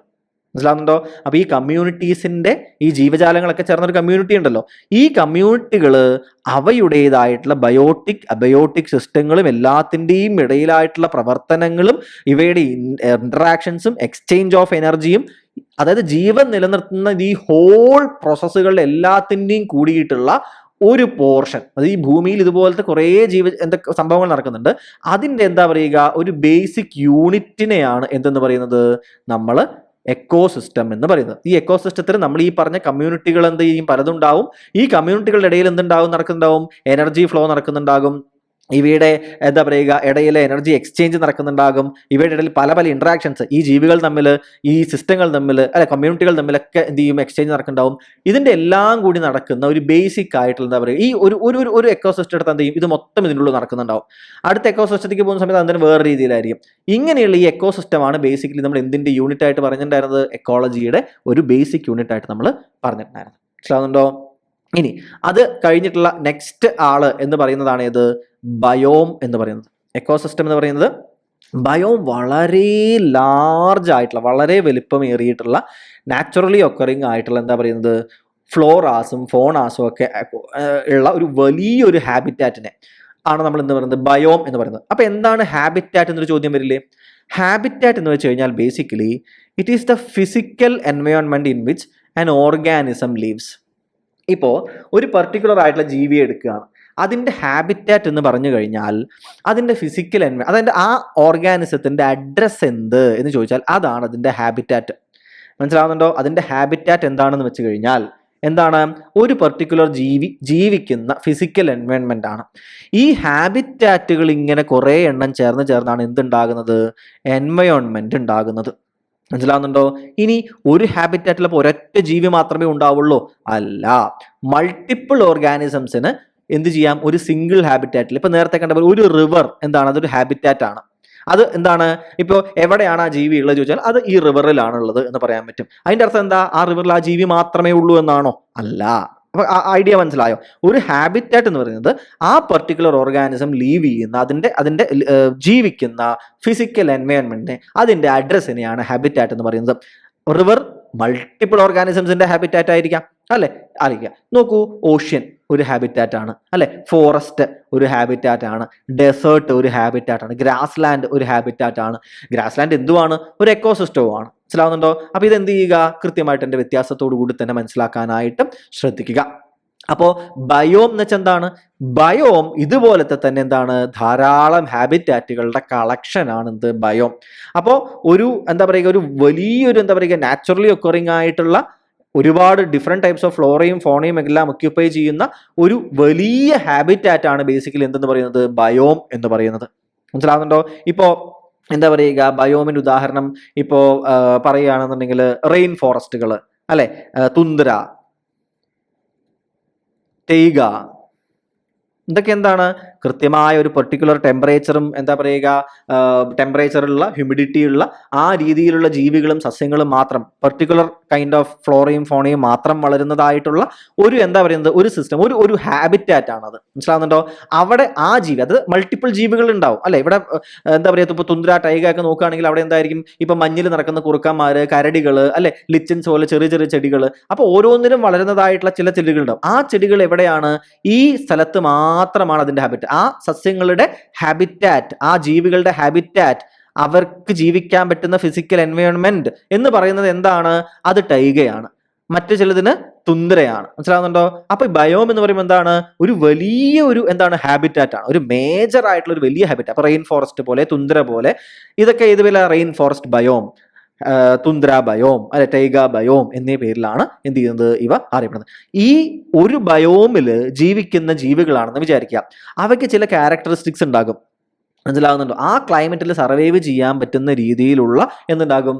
ക്യാരക്ടറിസ്റ്റിക്സ്. അവയ്ക്ക് കട്ടിയേറിയ കൊഴുപ്പ് എന്താ പറയുക, അടിയിലുള്ള ഒരു ലെയറുള്ള തൊലിയായിരിക്കും അവർക്ക് ഉണ്ടാവുക, അല്ലെ? അതുപോലെ തന്നെ അവയ്ക്ക് ചിലപ്പോൾ ചില സ്ഥലങ്ങളിൽ വെള്ളം കുടിക്കാണ്ട് ഒരുപാട് കാലം സർവൈവ് ചെയ്യാൻ പറ്റുന്ന ഒരു രീതിയായിരിക്കും ഡെസേർട്ട് പോലെയുള്ള ബയോംസിൽ ഉള്ള ജീവികൾക്ക് ഉണ്ടാവുക. അപ്പോൾ ആസ് പെർ ദ ബയോം എന്തായിരിക്കും? ഈ ജീവികൾക്ക് അവയുടേതായിട്ടുള്ള പ്രത്യേകതകൾ ഉണ്ടാകും. മനസ്സിലാകുന്നുണ്ടോ? അപ്പൊ ബയോം എന്ന് പറയുന്നത് എന്താണ്? അടിസ്ഥാനപരമായിട്ട് ഒരു വലിയ ഹാബിറ്റാറ്റ് ആയിട്ട് നമുക്ക് വേണമെങ്കിൽ ഓർക്കാനായിട്ട് സാധിക്കും. ഓക്കെ അല്ലേ? ഇപ്പൊ ബയോമുകളുടെ ഉദാഹരണങ്ങൾ നിങ്ങൾക്ക് ഏതൊക്കെയാണ്? ഈ തേയിക, തുന്ദ്ര, ഇതൊക്കെ ബയോമുകൾക്കുള്ള വലിയ ഉദാഹരണങ്ങൾ. നമ്മൾ അതിലേക്കൊക്കെ പിന്നീട് ഇനി പഠിച്ചു പോകുമ്പോൾ വരും കേട്ടോ. നിങ്ങൾക്ക് ബേസിക് ഐഡിയ ഉണ്ടാക്കണം എന്ന് വെച്ചിട്ട് എന്താണ്, ഇവയുടെ ഓരോ ടേമുകളും നിങ്ങൾ ഇനി ഉപയോഗിക്കപ്പെടുമ്പോൾ നിങ്ങൾ മനസ്സിലാക്കണം എന്ന് പറഞ്ഞിട്ടും എക്സാമിൽ വളരെ സിമ്പിളായിട്ട് ഇതിന്റെ എന്താ പറയുക, എങ്ങനെയാണ് ഇതിന്റെ അസെൻഡിങ് ഓർഡർ എന്നും ചോദിക്കാം എന്നതും കൊണ്ടുകൂടിയാണ് എന്ത് ചെയ്യുന്നത്, വ്യക്തമായിട്ട് ഞാനിതിവിടെ ഇപ്പൊ തന്നെ പഠിപ്പിച്ചിട്ട് പോകുന്നത്. ഇനി അടുത്തത് എന്താണ്? ബയോസ്ഫിയർ ആണ്. ബയോസ്ഫിയർ ബേസിക്കലി എന്ന് വെച്ച് കഴിഞ്ഞാൽ എല്ലാ ലിവിങ് ഓർഗാനിസംസും, എർത്തിലുള്ള എന്താ പറയുക, എല്ലാ ലിവിങ് ഓർഗാനിസംസും, അതിന്റെ കൂട്ടത്തിൽ തന്നെ ഈ ഡെഡ് ഓർഗാനിക് മാറ്റേഴ്സ് ഒക്കെ ഉണ്ടാവും അവ പ്രൊഡ്യൂസ് ചെയ്യുന്നത്. ഇവ എന്ത് ചെയ്യും? ഇവ പിന്നെയും ഉള്ളിലേക്ക് എടുക്കപ്പെടും, അവ വീണ്ടും ഉപയോഗിക്കപ്പെടും. അങ്ങനെ ലിവിങ് ആയിട്ടുള്ള എല്ലാത്തിനെയും സപ്പോർട്ട് ചെയ്യുന്ന ഹോൾ സിസ്റ്റത്തിനെയാണ് ബയോസ്ഫിയർ എന്ന് വിളിക്കുന്നത്. ഈ ബയോസ്ഫിയറിന്റെ പ്രത്യേകത നമ്മൾ കാണും. അതിൽ അറ്റ്മോസ്ഫിയർ ഉണ്ട്, അറ്റ്മോസ്ഫിയറിൽ ജീവജാലങ്ങളില്ലേ, ഹൈഡ്രോസ്ഫിയർ ഉണ്ട്, അതുപോലെ തന്നെ എന്തുണ്ട്? ലിഥോസ്ഫിയർ ഉണ്ട്. ഇവയെല്ലാം കൂടി ചേരുന്നതാണ് ബയോസ്ഫിയർ എന്ന് പറയുന്നത്. മനസ്സിലാവുന്നുണ്ടോ? സോ ബയോസ്ഫിയർ എന്ന് വെച്ച് കഴിഞ്ഞാൽ എന്താണ്? എല്ലാ ലിവിങ് ഓർഗാനിസംസും, എർത്തിന്റെ എന്തൊക്കെ കാണാൻ പറ്റുമോ ഈ ബയോസ്ഫിയർ എന്ത് ചെയ്യാം? പലയിടങ്ങളിൽ ഈ ബയോസ്ഫിയർ ഉണ്ടാകും. മനസ്സിലാണ്ടോ? ഹോൾ സാധനം എന്താണ്? ബയോസ്ഫിയർ ആണ്. നമ്മുടെ എർത്ത് എന്ന് പറയുന്ന സാധനത്തിൽ ബയോസ്ഫിയർ എന്ന് പറയുന്ന സമയത്തും എവിടെയെല്ലാമാണോ ജീവജാലങ്ങൾ ഉണ്ട് എന്ന് നമുക്ക് കണക്കാക്കാൻ സാധിക്കുന്നത്, all living organisms on earth together എന്താണ്, അത് ഒരു എന്തായിട്ട് കണക്കാക്കാൻ പറ്റും? നമുക്ക് ബയോസ്ഫിയർ ആയിട്ട് കണക്കാക്കാനായിട്ട് സാധിക്കും. ഓക്കെ അല്ലേ? അപ്പോൾ ഈ ഓർഡർ വളരെ കൃത്യമായിട്ട് ഓർത്തിരിക്കാനായിട്ട് നിങ്ങൾ ശ്രദ്ധിക്കുക. ഹാബിറ്റായിട്ട് നമ്മൾ ഓൾറെഡി കണ്ടിട്ടുണ്ട്. എക്കോസിസ്റ്റം, അടുത്ത പ്രധാനപ്പെട്ട ഒരു പോയിന്റിലേക്ക് പോകുന്നത് എക്കോസിസ്റ്റമാണ്. എക്കോസിസ്റ്റത്തിനെ കുറിച്ച് ഏറ്റവും ഇമ്പോർട്ടൻ്റ് ആയിട്ട് വരാറുള്ള, റിപ്പീറ്റഡ് ആയിട്ട് വരാറുള്ള ഒരു ചോദ്യമുണ്ട്. അത് ഈ വാക്കുകളാണ്. എന്താ? Structural and functional unit of nature. Ecosystem എന്താണ്? Structural and functional unit of nature. മനസ്സിലാവുന്നുണ്ടോ? ഇതാണ് എന്തെന്ന് പറയുന്നത്, എക്കോസിസ്റ്റം എന്നതിൽ ആദ്യത്തെ വാക്ക് പറയുന്നത്. Where living organisms interact among themselves and with the surrounding physical environment. എന്തൊക്കെയാ പറയുന്നത് ഇവിടെ? ഏതൊക്കെ വാക്കുകളാണ് വരുന്നത് നോക്കിയോ നിങ്ങൾ? അതായത് എക്കോസിസ്റ്റം എന്ന് പറയുന്നത് അടിസ്ഥാനപരമായിട്ട് എന്തൊക്കെയാണ്? സ്ട്രക്ചറൽ ആൻഡ് ഫങ്ഷണൽ യൂണിറ്റ് ആണ്. Where living organisms interact among themselves and with each other surrounding physical environment. അതായത് ജീവജാലങ്ങൾ ഉണ്ടാവും അല്ലെ, അവ എന്ത് ചെയ്യുകയാണ്? അവ തമ്മിലും അല്ലെ, എ എന്ന് പറയുന്ന ജീവിയും ബി എന്ന ജീവിയും സി എന്ന ജീവിയുണ്ട്. ഈ ജീവികൾ പരസ്പരവും അതിനോടൊപ്പം തന്നെ ഈ ജീവികളൊക്കെ ഈ ജീവിക്കുന്നതായിട്ടുള്ള ഒരു എന്തുണ്ടാകും? ഫിസിക്കൽ എൻവയോൺമെന്റ് ഉണ്ടാകും അല്ലെ. അതായത് അവയുടേതായിട്ടുള്ള എന്തുണ്ടാകും? ഒരു ഹാബിറ്റാറ്റ് ഉണ്ടാകും അല്ലെ. ഈ ഹാബിറ്റാറ്റ് വലിയ ഹാബിറ്റാറ്റ് ആകുമ്പോൾ അതെന്തായും ഒരു വലിയൊരു ബയോമായി മാറും അല്ലെ. ഇവയുടെ എല്ലാത്തിൻ്റെയും പ്രത്യേകതകളെല്ലാം ആ ബയോം കാരണമായിരിക്കും ഈ ജീവികൾക്ക് ആ പ്രത്യേകതകൾ ഉണ്ടാവുക. അപ്പൊ ഈ ഭാഗത്ത് ഫിസിക്കൽ എൻവയോൺമെന്റിൽ മൊത്തത്തിൽ ഇവ ഇന്ററാക്ട് ചെയ്യും. ഇതെല്ലാം കൂടി ചേരുന്ന ഈ സിസ്റ്റത്തിനെയാണ് എക്കോസിസ്റ്റം എന്ന് നമ്മൾ വിളിക്കുന്നത്. ഇതാണ് basic structural and functional unit of a nature. എൻവയോൺമെന്റിന്റെ അല്ലെങ്കിൽ ഈ ബയോസ്ഫിയർ നമ്മൾ എടുക്കുകയാണെന്നുണ്ടെങ്കിൽ അതിന്റെ ബേസിക് സ്ട്രക്ചറൽ ഫങ്ഷണൽ യൂണിറ്റ് ഏത്? ഞാൻ പറഞ്ഞ നേരത്തെ ആറ്റത്തിന്റെ കഥ നിങ്ങൾ ആലോചിക്കുക. ആറ്റം എന്ന് വെച്ചാൽ ഏറ്റവും ചെറുതാണോ? അല്ല. പക്ഷേ എല്ലാ മാറ്ററും ഉണ്ടാക്കിയിട്ടത് ആറ്റങ്ങൾ കൊണ്ടാണ് എന്ന് നമ്മൾ പറയാറുണ്ട്. കാരണം എന്താ? ഈ ആറ്റത്തിനെ നമുക്ക് വളരെ ജനറൽ ആയിട്ട് ഡിഫൈൻ ചെയ്യാൻ പറ്റും അല്ലെ. എല്ലാ ആറ്റത്തിൻ്റെ ഉള്ളിലും ഇത്ര എന്തായിരിക്കും? ഇലക്ട്രോൺസ് ഉണ്ടാകും, പ്രോട്ടോൺസ് ഉണ്ടാകും, ന്യൂട്രോൺസ് ഉണ്ടാകും. ഒരു റിയാക്ഷൻ നടക്കുമ്പോൾ ഈ ആറ്റം എന്ത് ചെയ്യും? ഒന്നാകെയാണ് എന്ത് ചെയ്യുന്നത്? അതിന്റെ ചേഞ്ച് വരുന്നത്. അപ്പൊ ഈ ആറ്റം എന്ന് നമ്മൾ എടുത്തു കഴിഞ്ഞാൽ നമുക്ക് ഇത് വെച്ചിട്ട് ഒരുപാട് കാര്യങ്ങളെ കുറിച്ച് പഠിക്കാനും ചെയ്യണം. ഈ ആറ്റത്തിന്റെ ഓരോ ഭാഗങ്ങളെയും നമ്മൾ പിന്നെയും ഡിവൈഡ് ചെയ്ത് സബ് ഡിവൈഡ് ചെയ്തൊക്കെ നമുക്ക് പഠിച്ചിട്ടുണ്ട് പിന്നീട്. പക്ഷെ ആറ്റമാണ് ബേസിക് ആയിട്ട് നമ്മൾ ഒരു ഇഷ്ടിക കഷ്ണമായിട്ട് എടുക്കാറുള്ളത്. ആ ഇഷ്ടിക വെച്ചിട്ടാണ് ബാക്കിയൊക്കെ നമ്മൾ പണിയാറുള്ളത് അല്ലെ. അതുപോലെ എക്കോസിസ്റ്റത്തിനെയാണ് നമ്മൾ സ്ട്രക്ചറൽ ആൻഡ് ഫങ്ഷണൽ യൂണിറ്റ് ആയിട്ട്, ബേസിക് യൂണിറ്റ് ആയിട്ട് നമ്മൾ നേച്ചറിനെ കുറിച്ച് പഠിക്കുമ്പോൾ എടുക്കാറുള്ളത്. കാരണം ഇതിൻ്റെ ഉള്ളിൽ എന്ത് ചെയ്യും? ഈ നേരത്തെ പറഞ്ഞ ആളുകളെല്ലാം ഉണ്ട്. ഇവരുടെയൊക്കെ ഇന്ററാക്ഷനും ഈ ജീവികൾ തമ്മിലും ഫിസിക്കൽ എൻവയോൺമെന്റ് തമ്മിലുള്ള ഇന്ററാക്ഷൻ ഒക്കെ കൂടി നടത്തുന്ന എക്കോസിസ്റ്റങ്ങളുണ്ട്. ഈ എക്കോസിസ്റ്റം ഏത് സൈസിൽ വേണമെങ്കിലും ആവാം. ഇവ വലുതാകാം, വളരെ ചെറുതാകാം, പല സൈസിലാകാം. മനസ്സിലാവുന്നുണ്ടോ? ആൻഡ് ഇവ എന്താണ്? ഇവ സ്പെസിഫിക്കും they are limited to certain species. ഇപ്പോൾ ചില പർട്ടിക്കുലർ സ്പീഷീസിന്റെ എക്കോസിസ്റ്റം എന്ന രീതിയിൽ നമുക്ക് എന്ത് ചെയ്യാൻ പറ്റും? ഇവയെ കുറിച്ച് നമുക്ക് പഠിക്കാനായിട്ട് സാധിക്കും. മനസ്സിലാവുന്നുണ്ടോ? അപ്പോൾ ഇവ എന്തൊക്കെയാണ്? ഇവ അടിസ്ഥാനപരമായിട്ട് ഇതിൻ്റെ ഉള്ളിൽ എന്ത് നടക്കുന്നുണ്ട്? ഈ എക്കോസിസ്റ്റത്തിൻ്റെ ഉള്ളിൽ നമുക്ക് എനർജി ഫ്ലോ നടക്കുന്നുണ്ടാകും, ഫ്ലോ ഓഫ് എനർജി നടക്കും, എക്സ്ചേഞ്ചിങ് ഓഫ് മെറ്റീരിയൽസ് നടക്കും, എന്തായിരിക്കും? ഇവ ഈ ജീവജാലങ്ങൾ തമ്മിലുള്ള ഇന്ററാക്ഷൻ നടക്കും. ഇങ്ങനെ നമ്മൾ നമ്മുടെ ചുറ്റും നോക്കുമ്പോൾ കാണുന്ന ബേസിക് ആയിട്ട് നടക്കുന്ന സ്വഭാവങ്ങൾ. പശു പുല്ല് തിന്നുന്നുണ്ട് അല്ലെ, അതിനുശേഷം എന്ത് ചെയ്യുന്നുണ്ട്? അല്ലെങ്കിൽ ഒരു മാൻ തിന്നുന്നു. മാനിനെ എന്ത് ചെയ്യുന്നുണ്ടാകും? ഒരു സിംഹം അല്ലെങ്കിൽ പുലി എന്ത് ചെയ്യുന്നുണ്ടാകും? ഭക്ഷിക്കുന്നുണ്ടാകും. അത് പിന്നെ ചത്തുപോകും. അപ്പൊ അതിനെന്ത് ചെയ്യും? അതിന്റെ മുകളിൽ പുഴുവും കഴുകനും ഒക്കെ വന്നിട്ട് അതിനെ എന്ത് ചെയ്യും? അതിനെ തിന്നു തീർക്കും അല്ലെ. അതിന്റെ എല്ലും മാംസവും എല്ലാം എന്ത് ചെയ്യും? ഭൂമിയിലേക്ക് അലിഞ്ഞു ചേരും. അപ്പൊ അവിടെ എന്തുണ്ട്? ഡെട്രിവോറസ് ആയിട്ടുള്ള ആളുകൾ എന്ത് ചെയ്യുന്നുണ്ട്? അവിടെ ആക്ട് ചെയ്യുന്നുണ്ട്. അപ്പൊ ഇങ്ങനെ നടക്കുന്ന നമുക്ക് ബേസിക് ആയിട്ട് നടക്കുന്ന ഈ ഹോൾ പ്രോസസ്സിൽ എന്ത് നടക്കുന്നുണ്ട്? അതിൻ്റെ ഉള്ളിൽ എനർജി ഫ്ലോ നടക്കുന്നുണ്ട് അല്ലെ. ഒരു ട്രോഫിക് ലെവൽ അടുത്ത ട്രോഫിക് ലെവലിലേക്ക് എനർജി ഫ്ലോ നടക്കുന്നുണ്ട്. ഇതൊക്കെ കൂടി നടക്കുന്ന ഒരു ബേസിക് ആയിട്ടുള്ളൊരു സംഭവങ്ങളില്ലേ, ഇതിനെയാണ് എക്കോസിസ്റ്റം എന്നതുകൊണ്ട് നമ്മൾ എന്ത് ചെയ്യുന്നത്? നമ്മൾ മൊത്തത്തിൽ പറയുന്നത്. അപ്പൊ അതുകൊണ്ടാണ് ഇതിനെ ഏത് സൈസിലും നമുക്ക് സങ്കല്പിക്കാൻ പറ്റും. ഓക്കെ, ഇതെന്ത് ചെയ്യുക? ആലോചിക്കുക. ഇനി ഈ എക്കോസിസ്റ്റത്തിനുള്ളിൽ ബയോട്ടിക് കോമ്പണൻസും അബയോട്ടിക് കോമ്പണൻസും ഉണ്ട്. അത് നമ്മൾ എന്താണെന്ന് നമുക്ക് പറഞ്ഞുതരാം കേട്ടോ. അതിന് ഓരോന്നും എന്താ പറയുക, പ്രകൃതിയിലുള്ള അതിൻ്റെതായിട്ട് എക്കോസിസ്റ്റത്തിലുള്ള എഫക്റ്റ് ഒക്കെ നമുക്ക് പഠിക്കാനുണ്ട്. അപ്പോൾ ബയോട്ടിക് കോമ്പണൻസ് ബേസിക്കലി എന്താണ്? ലൈഫ് ഉള്ളവ എന്ന് നിങ്ങൾ ആലോചിച്ചാൽ മതി. ബയോട്ടിക് എന്ന് വെച്ച് കഴിഞ്ഞാൽ ലൈഫ് ഉള്ളവ.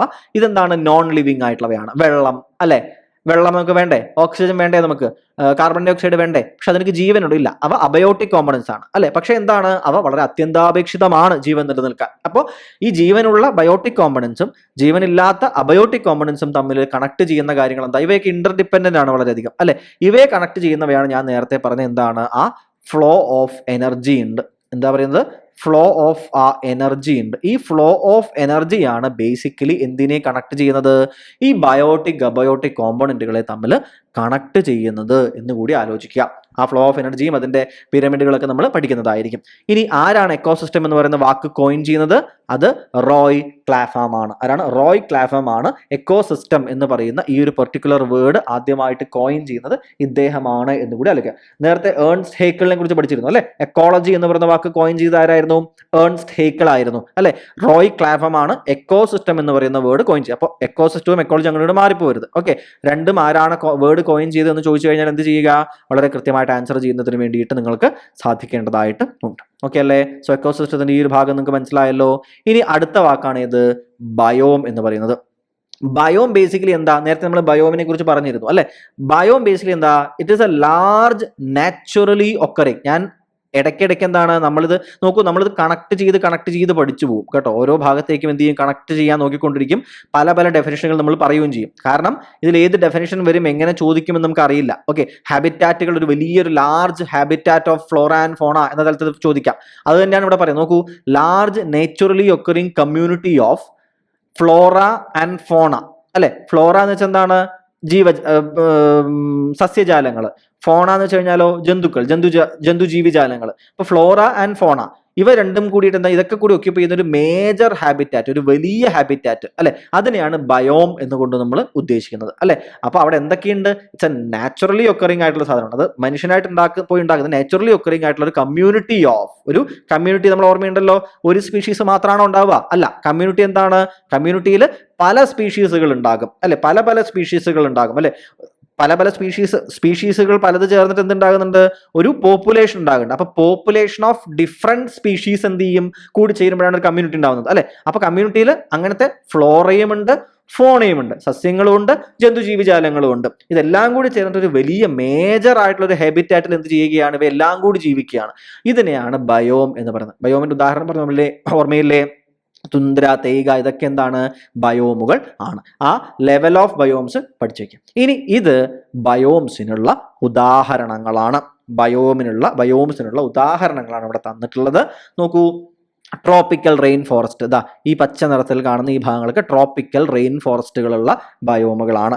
ടെമ്പറേറ്റ് റെയിൻ ഫോറസ്റ്റുകളാണ്. അത് കഴിഞ്ഞിട്ട് ഈ ഡാർക്ക് പച്ച കണ്ടില്ലേ? ഇത് ടെമ്പറേറ്റ് റെയിൻ ഫോറസ്റ്റ്. അത് കഴിഞ്ഞിട്ടുള്ള ഈ കുറച്ചുകൂടി ഡാർക്കർ ആയിട്ടുള്ള ഈ പച്ച, ഇതാണ് ഇത് ടെമ്പറേറ്റ് ആയിട്ടുള്ള റെയിൻ ഫോറസ്റ്റുകൾ കാണുന്നത്. ഓക്കെ, ഡെസേർട്ട് ഈ മഞ്ഞയാണ്. ഇത് കണ്ടോ? സഹാറൻ ഡെസേർട്ട്, അറേബ്യൻ ഡെസേർട്ട്, അതുപോലെ തന്നെ നമ്മളുടെ സെൻട്രൽ ഏഷ്യൻ ഡെസേർട്ട് ഏരിയകൾ, നമ്മളുടെ ഇന്ത്യയുടെ എവിടെയാണെന്ന് വെച്ചാൽ ചെറുതായിട്ടുള്ള എന്താണ് ഏരിയാസ് ഒക്കെ കാണാൻ പറ്റും. ഗ്രേറ്റ് ഓസ്ട്രേലിയൻ ഡെസേർട്ട് അല്ലെ? ഇവിടെ കാലാഹാരിയുടെ ഭാഗങ്ങൾ കാണാൻ പറ്റും. അങ്ങനെയൊക്കെ.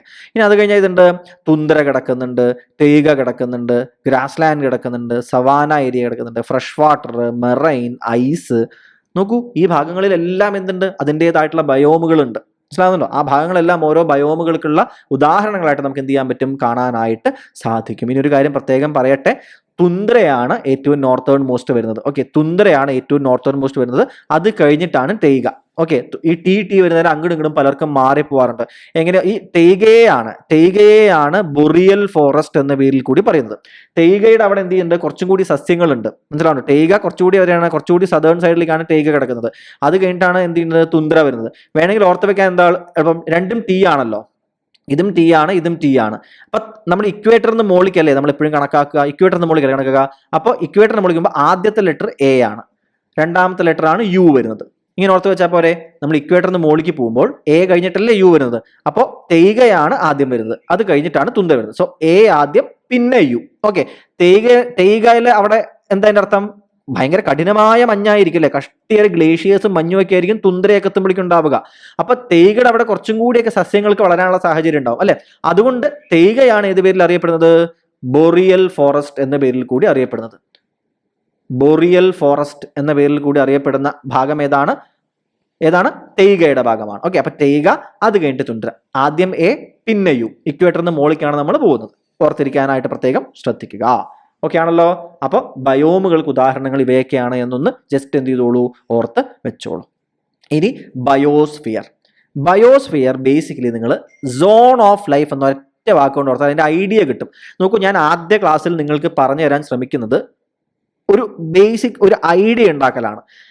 കറക്റ്റ് എക്സാമിലേക്ക് നമ്മൾ എന്ത് ചെയ്യും? ഡീപ്പായിട്ട് കിടക്കുന്ന അടുത്ത ക്ലാസ് മുതൽ നമ്മൾ എന്ത് ചെയ്യും? കൃത്യമായി ക്വസ്റ്റ്യൻ വരുന്ന തലം എന്ന തലത്തിൽ മാത്രം എടുത്ത് നോക്കും. ഇവിടുന്ന് ക്വസ്റ്റ്യൻ വരില്ല എന്നല്ല, ഈ ഡെഫിനിഷൻസും ഈ വാക്കുകളും ഒക്കെ പ്രത്യേകം അണ്ടർലൈൻ ചെയ്ത് വട്ടത്തിൽ കാണിക്കുന്നത് ഈ വാക്കുകൾ വന്നാൽ എന്ത് ചെയ്യുക, കൃത്യമായിട്ട് മനസ്സിലാക്കുക എന്ന രീതിയിൽ തന്നെയാണ്. പക്ഷെ ഞാൻ പറയുന്നത് നിങ്ങൾക്കൊരു ബേസിക് ഐഡിയ തീർച്ചയായിട്ടും ഉണ്ടാവണം. എന്നാൽ മാത്രമേ പിന്നെ നമ്മൾ എൻവയോൺമെന്റ് പഠിച്ചു പോകുമ്പോൾ നിങ്ങൾക്ക് എന്ത് ചെയ്യാൻ പറ്റുള്ളൂ, വാക്കുകൾ കേൾക്കുന്ന സമയത്ത് നിങ്ങൾക്കൊരു ഓക്കെ ഇത് ഇതിനെക്കുറിച്ചാണല്ലേ പറയുന്നത്. ഹാബിറ്റാറ്റ് എന്ന് പറയുമ്പോൾ കുറച്ച് ജീവികൾ ജീവിക്കുന്ന ഒരു ഫിസിക്കൽ എൻവയോൺമെന്റിനെയാണല്ലേ ഹാബിറ്റാറ്റ് എന്ന് പറയുന്നത്.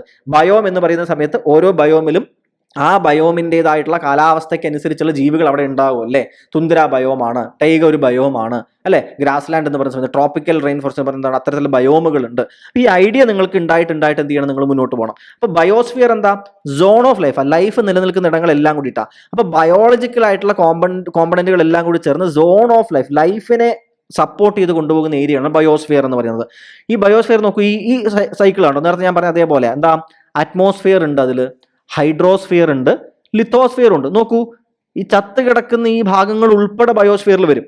മനസ്സിലാവുന്നുണ്ടോ? അതായത് all living organisms on earth, അതിൻ്റെ ഒപ്പം ഡെഡ് ഓർഗാനിക് മാറ്ററും എന്ത് ചെയ്യും വരും. കാരണം അതും കൂടി ചേർന്നാണ് എന്തിനെ നിലനിർത്തുന്നത്, ബയോസ്ഫിയറിനെ നിലനിർത്തുന്നത്. മനസ്സിലാവുന്നുണ്ടോ? ബയോസ്ഫിയർ എന്ന് പറയുമ്പോൾ എന്താണ്, ഇതിന്റെ എല്ലാത്തിൻ്റെയും കൂടിയുള്ള കളക്ഷനെയാണ് നമ്മൾ ബയോസ്ഫിയർ എന്ന് വിളിക്കുന്നത്. നോക്കൂ, എൻവയോൺമെന്റ് ഉണ്ട് അല്ലേ. എൻവയോൺമെന്റ് നമ്മൾ കണ്ടു. എൻവയോൺമെന്റ് ബേസിക്കലി എന്താ, ഈ ജീവജാലങ്ങളെ എല്ലാം സപ്പോർട്ട് ചെയ്യുന്ന പുറത്തുള്ള സിസ്റ്റത്തിനെയാണ് ഒന്നുകൂടി എൻവയോൺമെന്റ് എന്നുകൊണ്ട് നമ്മൾ ഉദ്ദേശിക്കുന്നത്. എൻവയോൺമെന്റിൽ ജീവികളുണ്ട്, പക്ഷെ ആ ഔട്ടർ സിസ്റ്റത്തിനെ ഒന്നുകൂടി നമ്മൾ സൂചിപ്പിക്കാൻ ഉപയോഗിക്കുക. ബയോസ്ഫിയർ എന്താണ്, ഈ ജീവൻ നിലനിർത്തുന്ന ഈ whole component zone of life ഒന്നാകെ നമ്മൾ എന്താണ് ബയോസ്ഫിയർ എന്ന് പറയുക. അപ്പൊ അതിന്റെ സ്കെയിലിലും സ്വഭാവത്തിലുള്ള ചെറിയൊരു ഡിഫറൻസ് മാത്രമാണ്. മനസ്സിലാവുന്നുണ്ടോ? ഇതൊക്കെ ഇന്റർചേഞ്ചബിളി നമ്മൾ ഉപയോഗിക്കുന്ന വാക്കുകളാണ് അതൊക്കെ. മനസ്സിലാവുന്നുണ്ടോ? ഒന്ന് എന്ത് ചെയ്യുക, ഓർത്തിരിക്കാൻ പ്രത്യേകം നിങ്ങൾ അതിൽ ശ്രദ്ധിക്കുക. സോ ആദ്യത്തെ ക്ലാസ് നിങ്ങൾക്ക് ഒരു ഇൻട്രൊഡക്ഷനിൽ എന്തൊക്കെ പഠിക്കണമെന്നും ബേസിക് ആയിട്ടുള്ള ചില ഐഡിയകളുമാണ് തരാനായിട്ട് നോക്കിയത്. ഇവിടെ നമ്മൾ ആ സ്പീഷീസ് മുതൽ തുടങ്ങിയിട്ട് മുന്നോട്ടേക്കുള്ള ജീവികളുടെ ആ ഒരു പോക്ക്, സ്പീഷീസ് എന്ത്, പോപ്പുലേഷൻ എന്ത്, കമ്മ്യൂണിറ്റി എന്ത്, എക്കോസിസ്റ്റം എന്ത്, ബയോം, ബയോസ്ഫിയർ, ഈ ഒരു എന്താ പറയുക, ആ അസെൻഡിങ് ഓർഡർ ഒന്ന് പറഞ്ഞുതരാൻ നോക്കിയതാണ്. തൊട്ടടുത്ത ക്ലാസ് മുതൽ നമ്മൾ നിങ്ങൾക്ക് കുറച്ചും കൂടി ക്ലാരിറ്റിയോട് കൂടിയിട്ടുള്ള കാര്യങ്ങളിലേക്ക് നമ്മൾ കടക്കും. അതായത് ബയോഡൈവേഴ്സിറ്റി എന്താണ്, ലോകത്തിലെ ബയോഡൈവേഴ്സിറ്റി ഹോട്ട്സ്പോട്ടുകൾ ഏതൊക്കെ, ഇന്ത്യയിലെ ഹോട്ട്സ്പോട്ടുകൾ ഏതെല്ലാം, ഈ എന്താ പറയുക പർട്ടിക്കുലർ ആയിട്ട് നമ്മൾ എഗെയിൻ കണ്ടിട്ടുണ്ടായിരുന്ന എക്കോസിസ്റ്റത്തിനെ കുറിച്ചിട്ടുള്ള വിവിധങ്ങളായിട്ടുള്ള എന്താ പറയുക ഘടകങ്ങൾ, ഇതൊക്കെ നമ്മൾ അടുത്ത ക്ലാസ് മുതൽ എന്ത് ചെയ്യും, നമ്മൾ വ്യക്തമായിട്ട് എഗെയിൻ പഠിച്ചു പോകുന്നതായിരിക്കും. ജനറൽ ആയിട്ടുള്ള ഒരു ഇൻട്രൊഡക്ഷനാണ് ഞാനിവിടെ ഈ ക്ലാസ്സിൽ തന്നത്. അടുത്ത ക്ലാസ് മുതൽ നമുക്ക് എന്ത് ചെയ്യാം, ഫർദർ മുന്നോട്ട്, അതായത് എക്കോസിസ്റ്റത്തിന്റെ ഡിഫറെന്റ് കോമ്പോണൻസ്, ഫുഡ് ചെയിൻ പോലെയുള്ള കാര്യങ്ങൾ, അതുപോലെ തന്നെ നമുക്കറിയാം ഈ ഓരോ സാധനങ്ങളിൽ നമ്മൾ വിവിധങ്ങളായിട്ട് ട്രോഫിക് ലെയർ ആയിട്ട് ഓട്ടോട്രോപ്സ്, ഹെട്രോട്രോപ്സ്, സാപ്രോട്രോപ്സ് ഇങ്ങനെയൊക്കെ തിരിച്ചിട്ടുണ്ട്. ആ ട്രോഫിക് ലെയറുകൾ, എനർജി ഫ്ലോ എങ്ങനെ, ഫുഡ് വെബ് എന്താണ്, ഇത്തരം കാര്യങ്ങളൊക്കെ എന്ത് ചെയ്യും അടുത്ത ക്ലാസ്സിൽ നമ്മൾ പഠിക്കുന്നതായിരിക്കും. Thank you very much everybody. രണ്ടാമത്തെ ക്ലാസ്സിൽ നമുക്ക് വീണ്ടും കണ്ടുമുട്ടാം.